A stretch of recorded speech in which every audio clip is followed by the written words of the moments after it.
Hello అండి, welcome back to my YouTube channel. ఎలా ఉన్నారు? నేనైతే చాలా బాగున్నాను, మీరు కూడా చాలా బాగున్నారని అనుకుంటున్నాను. ఈరోజు రెసిపీ వచ్చేసి పచ్చి పులుసు అండి. ఏంటి పచ్చి పులుసు కూడా వీడియో తీసి పెట్టాలా, దాన్ని మేము చూడడం ఒకటి అని చాలామంది అనుకుంటారు. కానీ కొన్ని ఇంగ్రీడియంట్స్ యాడ్ చేస్తేనే పచ్చి పులుసు అయినా బాగుంటుంది, లేకపోతే అంతే సంగతి. సర్లే కానీ పచ్చి పులుసు ప్రిపరేషన్ అయితే చూసేద్దాం.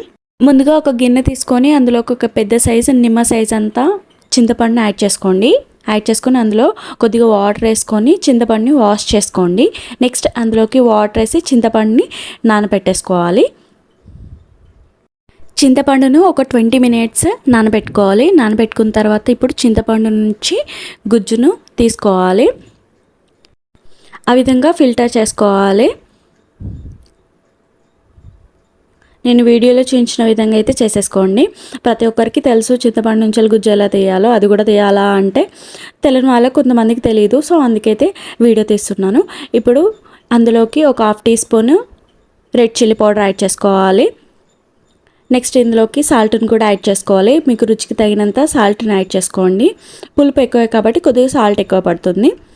ఇప్పుడు స్టవ్ వెలిగించి ఒక గిన్నె పెట్టుకోండి. అందులోకి 1 tablespoon ఆయిల్ యాడ్ చేసుకోండి. ఆయిల్ హీట్ అయ్యాక ఇందులోకి కొద్దిగా మెంతులు వేసుకోండి. ఒక 1/2 teaspoon మెంతులు వేసుకోండి. మెంతులు వేసుకుంటే టేస్ట్ చాలా బాగుంటుంది. ఇందులోకి ఒక 1/2 teaspoon ఆవాలు వేసుకోండి. ఒక 1/2 teaspoon జీలకర్ర కూడా వేసుకోండి.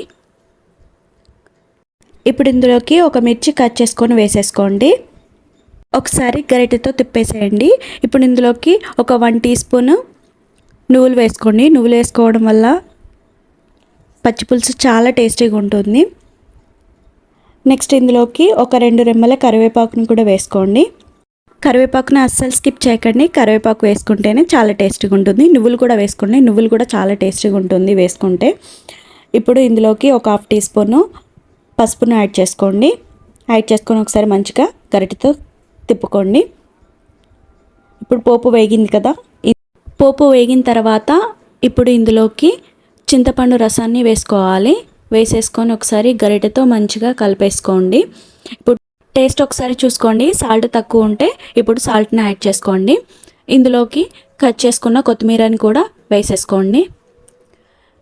మీకు ఒక చిన్న టిప్ అండి, ఎవరికైనా పచ్చిపులుసు తిన్నప్పుడు కానీ రసం తిన్నప్పుడు కానీ పడదు అంటే వాళ్ళకి తుమ్ములు రావడం కానీ కోల్డ్ కావడం కానీ జరుగుతుంది.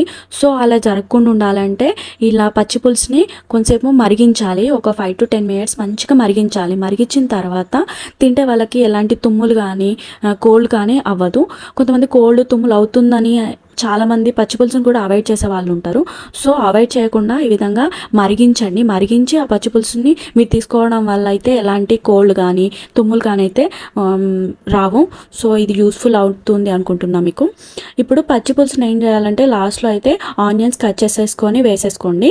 మీరు ఒకవేళ మరగబెడితే పచ్చిపులుసుని మరగబెడితే కొద్దిగా చల్లారిన తర్వాత ఆనియన్స్ యాడ్ చేసుకోండి. లేకపోతే ఇప్పుడే యాడ్ చేసేసుకోండి.